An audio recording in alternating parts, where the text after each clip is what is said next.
Tapi sekarang informasi dari dalam seperti apa? Anda kan dapat informasi tadi dari handphone Anda tuh. Untuk saat ini update yang terakhir dari Selipi DPP Partai Golkar memang mengerucut satu nama kuat, yaitu Pak Agus Gumiwang. Agus Gumiwang sebagai PLT Ketua Umum Partai Golkar.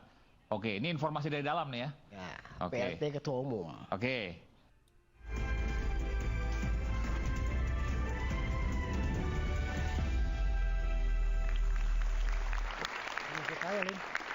Baik, kembali rakyat bersuara. Sekarang tadi dari arena rapat pleno Partai Golkar, sekarang saya ingin ke Bung Riko.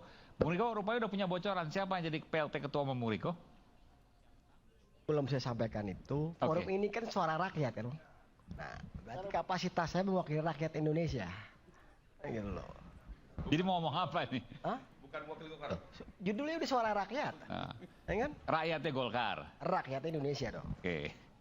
Kalau secara konstitusi partai memang betul Agus Gumiwang memenuhi persyaratan untuk Lebih dekat lagi, Bang. maju sebagai PLT atau mengemban mandat PLT Ketua Umum. Ya. Tapi kalau persyaratan keseluruhannya itu khususnya ada tersiar kabar itu ada Menteri Investasi Pak Bahlil dan lain sebagainya, termasuk anak Presiden Mas Gibran. Ya kan? Nggak mungkin lah, kan 5 tahun ada ADART. Ya itu kan dalam artian, nah khusus saya garis bawahi Harus 5 tahun menjadi pengurus baru bisa jadi ketua umum. Saya garis bawahi untuk Pak Bahlil itu saat ini memang setelah persyaratan dia pernah menduduki sebagai struktur kepengurusan DPD 1 Ya artinya bisa Papua. lah, keduanya bisa. Baik Pak Agus maupun Pak Bahlil bisa. Betul. Tapi sekarang informasi dari dalam seperti apa? Anda kan dapat informasi tadi dari handphone Anda tuh. Untuk saat ini update yang terakhir dari Selipi DPP Partai Golkar memang mengerucut satu nama kuat, yaitu Pak Agus Gumiwang. Agus Gumiwang sebagai PLT Ketua Umum Partai Golkar. Oke, ini informasi dari dalam nih ya. Ya, Oke. PLT Ketua Umum. Oke. Kalau Terus Pak Bahlil jadi apa? Nah, menarik nih. Oke. Ya kan? Pertanyaan cuma satu saya. Dari mana bisa muncul nama Pak Bahlil? Kan kader. Oke, kader ya. Iya. Kader itu kan banyak spesifikasinya. Ada yang di struktural kepengurusan, ada yang di luar. Ya apa salahnya dengan muncul nama Pak Bahlil? Tidak ada salah sebetulnya. Oke. Tergantung muatannya kan. Dalam artian begini, Pak Bahlil itu memang kader Golkar,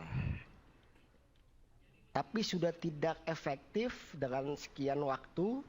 Tapi kan ini pendapat pengurusan pribadi Anda. Enggak, pertanyaan saya begini, kalau PLT Ketua Umumnya Pak Agus Gumiwang, Pak Bahlil nggak mungkin dong gigit jari. Orang masih berkuasa kan? Nah, kalau kekuasaan itu berarti yang kuat yang menang. Oke. Artinya ya tidak untuk kemungkinan Pak Bahlil itu menjadi Ketua Umum Partai Golkar periode 2024-2029. Oke, jadi PLT-nya adalah Pak Agus Gumiwang Kartasasmita. Nanti pada saat Munas akan terpilih Pak Bahlil Lahadalia untuk jadi Ketua Umum Partai Golkar 2024-2029. Itu analisis Anda, itu prediksi Anda. Ya. Oke. Dan Anda yakin soal itu? Yakin sekali.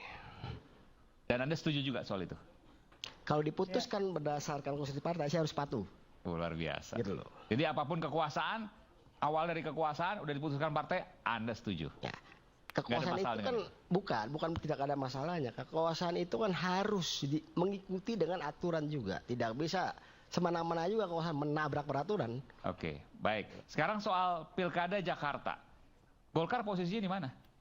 Kim pasti. Iya. Karena kader Anda juga kan, Pak Ridwan Kamil kan? Betul. Dan Anda nggak mungkin juga mendukung Anies kan? Ya tidak lah. Tidak.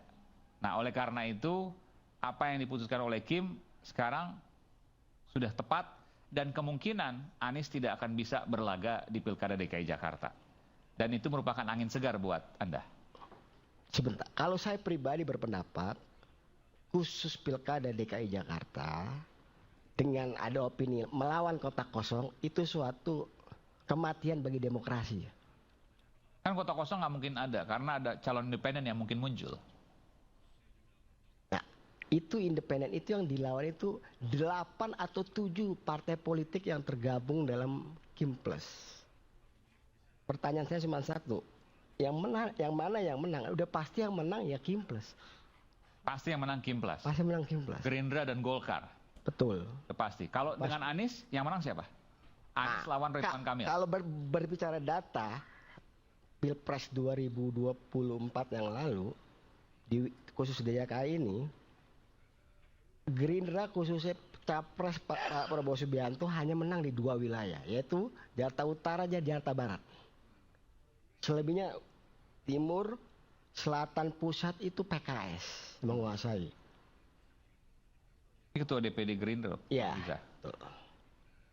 Jadi kekuatan keseluruhan DKI ini yang pegang itu sebetulnya PKS. Dan kami pun dari Golkar dari zaman Orde Baru pun mengakui agak sulit menang di DKI. Oke, tapi PKS kan kalau pilkada bukan lihat partai, pilkada itu lihat sosok.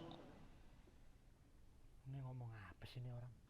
Beda dengan pileg. Betul. Nah sosok itu itu dia yang tadi yang dikatakan Bang Refli Harun tadi bahwa secara elektoral saat ini Ridwan Kamil yang pertama.